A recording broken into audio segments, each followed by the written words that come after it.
Hello and welcome to my Anna guide. In this guide I'm going to be breaking down the unit Anna, what she's good at, what she's bad at, as well as some builds, so let's jump into it. So Anna is definitely an investment unit type where she needs some help earlier on, but when she gets it, she becomes one of the best mid to late game units in the entire game, and she also can make you money. So her standout growths are her 50% magic, dex, and speed. She also has 55% HP and 45% luck and 5% build, which does matter over time. So she has the best magic growth. I don't know if she has the best dex growth, but she's probably either close to the best dex growth or, tied with someone. And for speed growth, the faster units are ones with 55% like Chloe and Lapis. So she's very high in terms of speed, dex, and magic, making her one of the best magic units in the game.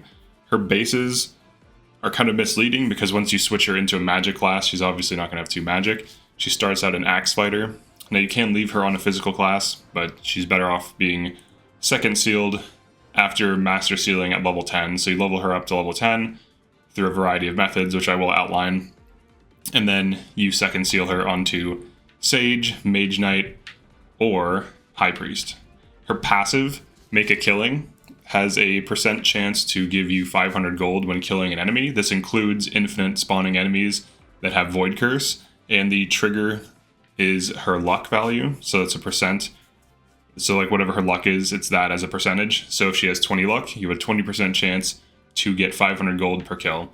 And this enables her to, at the very least, make you a little bit of money, and when maximized, can be used for farming, or just when emphasized, meaning she just secures some kills, it can add up. And I've made over 50 to 70k extra in the first run I've used Anna, and I kind of went for some extra kills on her, but I still fed the rest of my team, so it can add up.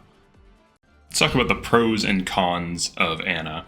So for pros, I would say she's arguably the best magic unit in the game. For mid to end game, for raw speed and damage, the only other unit who could kind of compete with her is Pandreo, but his dex and magic growth isn't as high, so she'll always outdamage him, and she's a little bit faster. He does have a little bit of build, but it kind of cancels out because they have similar build and speed growths combined. She can make money passively, which funds well transformation, upgrades, and donations. She's very accurate due to her dex growth, so she doesn't need help with accuracy. If you master seal her early, she's actually a strong warrior from chapter 8 and onward. She has good durability and speed, so she doesn't get doubled. So unlike Etier, who has low speed and can still get doubled on warrior, Anna actually cannot get doubled on warrior. Second sealed early, she's a power carry throughout the entire early to mid game. So if you put her on like Sage or Mage Knight early, she will carry your playthrough to some degree and act as, another powerful carry unit. She also scales well into the late game. For cons, I only think there's one. It's just the initial investment. After, feeding her kills, running Micaiah for a few chapters, or power leveling her on Jean's paralog. And after you get past that initial momentum that's required, which there's a few ways to do it depending on how you want to play the game. After you get past that, she's still a good unit. And even if not, you can just run her as a replacement for Boucheron, put Micaiah on her, have her heal and clean up kills, and she'll level up and should be able to master seal before chapter 10. Let's talk about level of investment for Anna. So I would say it ranges from low to medium. I don't think it ever hits high. I think people really overhype how much investment she requires. There's a few different ways to use her. So let's go over the lowest investment.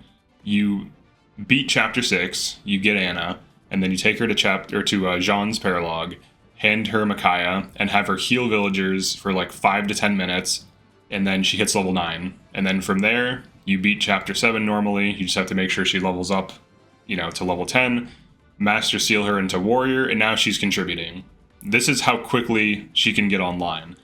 I would argue you would spend more time doing extra activities like fishing and Somniel. If you did fishing after every match, every battle, it would take you much longer to do that than it would be to just power level her on this paralog. Now, some people make the argument, oh, well, you could power level anyone on this paralog. Well, none of these other units that you power level early on this paralog are going to scale into the end game as better as Anna and are not worth it. So that's the easiest way. There's another way where you just run 4 units on her paralog, hand her a compact axe +3. She can get a bunch of kills if you know how to do this. I think I made a video on this. And you can get her level 7 in her own paralog. So if you want to argue that it's too much investment, just beat level 7 with 4 units, hand her the compact axe, recruit her, you clear half the map, you set up kills for her, you have her clear the other half, she hits level 7, and then on chapter 7, she can easily hit level 10, or at the very least level 9, and then from there on chapter 8, you can have her hit level 10, and then you have a warrior that can now second seal into Sage, Mage Knight, or High Priest. Well, maybe not High Priest because you need the punching, but you can second seal into the other classes that are superior to High Priest. So that's the level of investment. Those are the plans, I would say. Alternatively, you could just get her, run her on Micaiah. So this is like the higher level of investment. Well, it's really not level of investment. This is like, in terms of intensity, this is like low intensity, where you just hand her Micaiah, and then she just heals and then cleans up kills as like a backup Boucheron unit. So you can get her to level 7 on chapter 7. You should be able to get her to like level 8 to 9 by the end of chapter 8, just from healing and attacking things and killing things. And then at the end of chapter 9, she should be level 10, and then you master seal and second seal her. So there's 3 routes to get her to level 10, easily before the mid game. One of them uses XP farming, one of them just uses running low unit count on purpose to feed her kills, one of them uses normal play with no special treatment at all, so pick one. What are Anna's best classes? So I'll go over the obvious ones first. Mage Knight, I would say overall is her best class. It has access to a little bit more build than Sage, so if we compare it to Sage, it has 2 more speed and 1 more build. So when you're using heavy tomes like Bolganone, you are looking at +3 speed just from being on Mage Knight, and it also has a passive that scales its speed that consistently allows Anna to target enemy physical to get speed +3. So Mage Knight is generally +6 speed over Sage. Now Sage can be better when using certain emblem rings. So like if you want to be like a Siege Mage with Byleth, Byleth gives you Thyrsus, which increases your attack, your range with your spells. Sage can be better, but if you want her to just be a general DPS that can one-round things, Mage Knight is the best option for sure. Now there are other interesting options. Wyvern Knight I would skip. Griffin Knight is an interesting option. The idea would be 11 sword build, so you can see that even on Griffin Knight, her magic is good enough where she could reasonably use 11 sword. Now Griffin Knight has 1 less build but 2 more speed than Mage Knight. Also, the other thing too is Mage Knight can use 11 sword as well, so I still think it's better.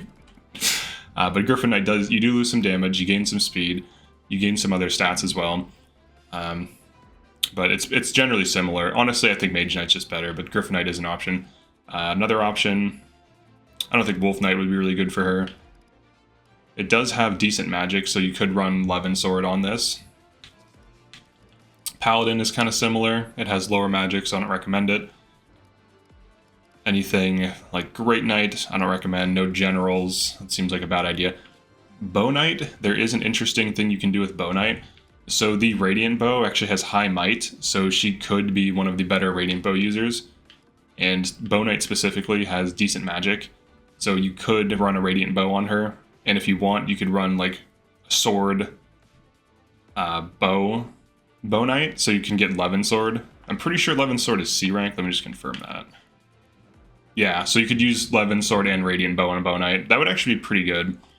I don't know that it'd be better than Mage Knight, because you still have less speed to work with.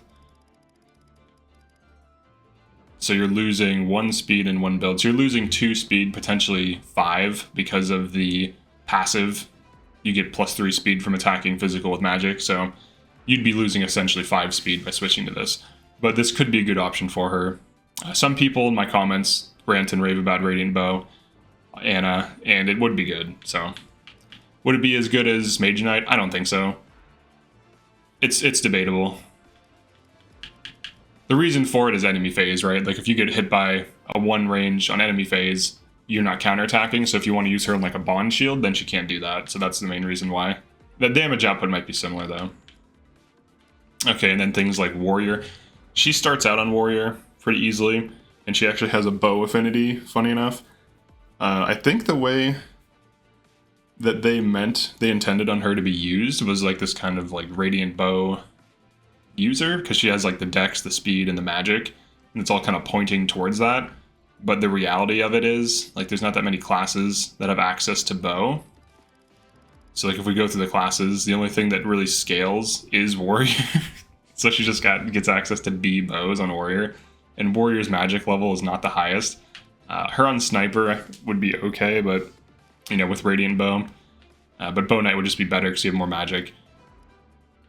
So one thing to consider about the radiant bow thing is you're losing 6 points of magic, which is essentially 6 damage, and you're also losing 5 speed. So I don't think bow knight's comparable, but her best classes, mage knight, I think is the absolute best, and then sage and bow knight are probably really similar in some ways. Maybe sage is slightly better on Byleth, whereas bow knight is just better for average damage. Let me check the speed. So we have 6 build, 25 speed. Let's look at sage. Let's compare bow knight to sage. Okay, so it has +1 speed, so it's not really that much faster. And then Griffin Knight's a good option if you want to run like 11 sword Griffin Knight. This would scale her speed more. Griffin gives +20% speed. It also gives +15% magic growth. So you're looking at 65% magic growth, 70% speed. So if you put her on Griffin Knight immediately, you could see some advantage here. But Sage has 30% magic growth, so you're looking at 80% magic growth. So Sage does over time hit really hard.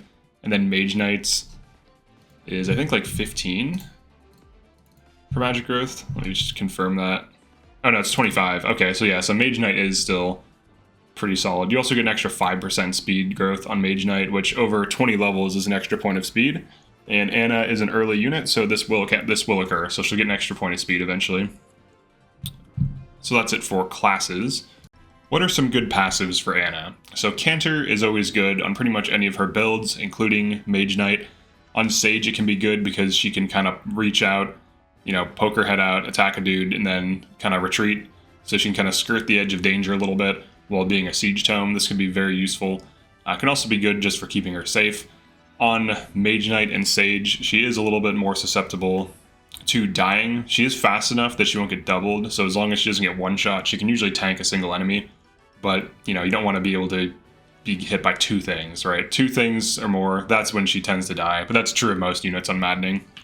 Momentum can be good for scaling damage. This is especially decent on Mage Knight because it has 6 move. You could also use this on Bow Knight. This is just +6 damage. So if you're going for, you know, single hit damage, this can be good, or just for increasing your average damage, it's not bad. She doesn't need things like hit +20. Canter Plus is an option if you're running Canter. Momentum Plus isn't going to really help you out at all. On Leaf, build can be okay, but she's better off just waiting to get the speed. Vantage, I don't really recommend running on her. Arm Shield isn't going to help her at all. On Lyn, Speed Taker is a solid option. Speed Plus is a solid option, so you can see I actually have Speed +5. This just raises her average speed so that she can double more consistently. Alacrity is decent as well if you want to run it with Speed Taker or Speed +5. On Erica, Lunar Brace is definitely something for physical units, which she is not. Gentility is for tanks, which she is not, so there's nothing really here for her. On Ike, you could run Wrath if you're going for a crit build. Keeping her health low can be kind of dangerous, so you'll need some kind of safety net, but you could run it. On Lucina, the only thing that's really useful here would be dual support. If you want to run some kind of dual support build where she's always next to supports, so she gets increased avoid. On Corrin, Quality Time is okay, but it's better on utilities. Draconic Hex is okay, but it's better on units that can't one round or deal high damage so that they can set up kills for other units, just debuff and to debuff bosses, so I don't recommend anything on Corrin. On Byleth, increasing her luck is good if you're going for more gold, so getting her speed and luck can be a build. You will be throwing out a second utility like Canter or Speed Taker for more speed, so it's debatable as to how good this is. With the well, it depends on your luck if you profit or not and how you're handling the well investments, but getting this luck does increase your gold, which means that, you know, more welling at higher tiers, so definitely can be worth it. You can also have her hit like 30 to 50 luck, which is crazy, and then you're looking at 30 to 50% chance that a kill turns into money, And in the end game, there's a lot of reinforcements. And in some cases, there's a lot of infinite spawns. This adds up. You start making like a few thousand gold a match. So it's a trade-off. You're throwing out combat utility for money. So it's good though. That's pretty much it for the early and mid-game skills. So other skills, you could get holdout on her if you want from Roy. That would be okay. I'm not going to go over the DLC ones because like the DLC just breaks the game. So maybe I'll do second guides where I include DLC. For Marth, I don't really think there's anything for her. For who else? Let's see, Micaiah, maybe the Staff Master if you want her to use staves to some degree. It's not really too much else. I would say Holdout. Holdout is good on units if you're just doing like an Iron Man, if you just want them not to die, but I'd say the main things you want are like Speed. Speed Taker, Canter. What else? Maybe dual support, that's like questionable. Maybe Wrath, it's also questionable. Build is okay, but speed is better. Let's talk about equipment for Anna. So the main thing I think she should be using is Bolganon. Now, if you want to reduce its weight through an engraving, this can greatly help. Generally, weight reduction engravings also reduce damage, but Sigurd engraving can be good on it, Lucina engraving can be good on it, and even Lynn engraving. All of them reduce the weight. Sigurd is the best for increasing damage and reducing the weight, but the other ones are good because they're not as highly desirable, so fewer units will run those engravings. Another thing you can run is Nova. You can engrave this if you want. The weight on Nova is pretty high because it does quad, so it's essentially a brave tome. So it can be difficult for it to quad. Excalibur can be good. This is just an Elwind. Thoron is good for hitting really hard if you can't double anyways. Radiant Bow would be good on Bow Knight and potentially Warrior. The thing with Radiant Bow though is its weight is a little bit higher than some other things, so you're gonna have to kind of play around that. Now this Bolganon has its weight reduced by 2, so it'd be weight 11. But the Radiant Bow on Bow Knight would be pretty good damage output. But you do have to factor in the -6 damage you get. So, are you really getting damage? Because if you do -6, you know, that's 16 damage. So and also this has its damage reduced because of the tome or the engraving. So something to consider. But mainly Bolganon, Excalibur, Nova, Radiant Bow. You could also use L-Surge if you want to use Byleth, because L-Surge has 3 range when Byleth Thyrsus is active. Oh, he's going to be... Okay. I didn't do the well yet on this playthrough. So if we go to L-Surge, it always hits, and the damage is okay. The weight is pretty low. It's actually quite expensive to upgrade, though. So if you're running Byleth, you can upgrade an L-Surge, and it can be a good option for her. But pretty much endgame Tomes and Radiant Bow, and potentially Levin Sword, depending on the build. So what are good emblem rings for Anna? So, okay. Celica can be a decent one, just for the damage increase. It doesn't increase her speed, though, so if you're an endgame, if you don't have speed +5 and speed taker on her, she might have speed issues in order to double, because she does have kind of heavy tomes. So depending on your build, this could be good or not. This is also not a highly contested ring, so if you just want her to be on speed taker and speed +5, you could throw Celica on her and she'll be doubling still, so this is a good option for her. Sigurd, I don't really recommend it. I think this is better for dive units. I don't think she benefits from this really. It does give her Canter, so if you want to run speed +5 and speed taker, this gives her Canter, so it's just a different thing, but it doesn't increase her magic or speed, so it doesn't really help her in any way. Leaf is okay, because it actually increases her build, which increases her speed, so if Leaf is available and you don't have anything else, as long as she has like speed +5, you can throw this on her to reduce her Bolganon and Nova weight, and this will help. Roy is a horrible option for her. Do not do it. Lynn is a fantastic option for her. A lot of people consider this to be a highly contested ring, though, so if you don't want to run Lynn on her, you can just unlock speed +5 and speed taker through donating through the well. Erica is a decent option. You switch to Ephraim, and what you'd get is +3 damage. You get some dex, some magic, Now you're still going to want speed and probably speed taker to run this effectively to offset tome weight. Ike I don't think is a good option for her. It's better off on tanks. She could use it. She's fast enough that having damage would allow her to tank like 3 to 4 enemies and enemy phase kill them, so there's some potential there. Depends on the speed of the enemies though. Micaiah is a decent option for her. This is usually better on a utility unit because it kind of turns them into a staff bot to some degree. It's kind of like the staff bot's wet dream. Lucina, probably not that good for her because this is for bonders, for people who use bonded shield. So her being demoted to a bonded shield unit is usually a mistake. She wants to be killing things. Corrin, this can be decent just for increasing magic damage, but this is usually used for control, for setting fire, using ice, for creating ground, specific ground tiles for freezing enemies. So this is better on a utility unit who isn't killing, so I don't think it's the best thing for her. Byleth, definitely one of the better things for her. Gives her speed, magic, and luck. It plays completely into her build and is probably her most optimal emblem ring. I would say Byleth for luck generation, speed and magic, and Lyn for pure damage. So this is like the Mage Knight ring, and this is like the Sage ring. And they both give speed too, so they both help her fulfill her role as a doubling killer. But that's pretty much it for emblem rings. Let's jump into a few example builds. This video is brought to you by the Iced Coffee Gaming Coffee Shop. Head on in to pick up some cool shirts and mugs, or even a hoodie.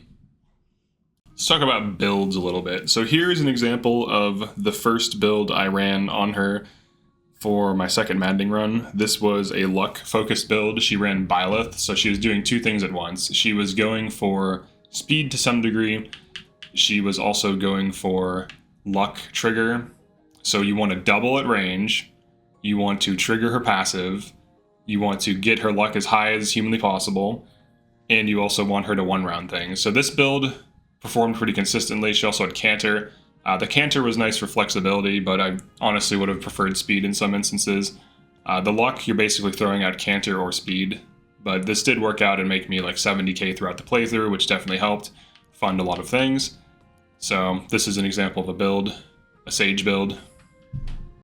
So here's another example of an Ana build. This is a Mage Knight Lyn build. So the idea here is that I either have a Chi Adept or a Cavalry Lucina Bond Shield, and Ana is the main unit who kills things. And this works out really well because she starts getting Speed Taker, and Lyn makes her insanely fast on top of the speed +5 and her natural speed. So she doubles things right out of the gate and then just starts stacking speed and can, enemy phase 5 to 10 things a turn. So it's pretty silly. This runs Bologna, 11 sword for if she gets silenced, Thunder for poking, but this should really be a Thoron at this point, but I never use it, so it's just stayed as Thunder. But this is the build, and you can run whichever secondary you want. Getting speed +5 with the well is very easy. You could drop Lyn from her and just run Speed Taker and put her on a different emblem ring, so there's some options here. You don't have to have her use Lyn, but this is a pretty solid build for just killing things. That's it for the Ana guide. Definitely like and subscribe if you found this useful. Feel free to drop a comment if you feel like I missed anything, or if you have any interesting ways of running the units, and I'll see you in the next one.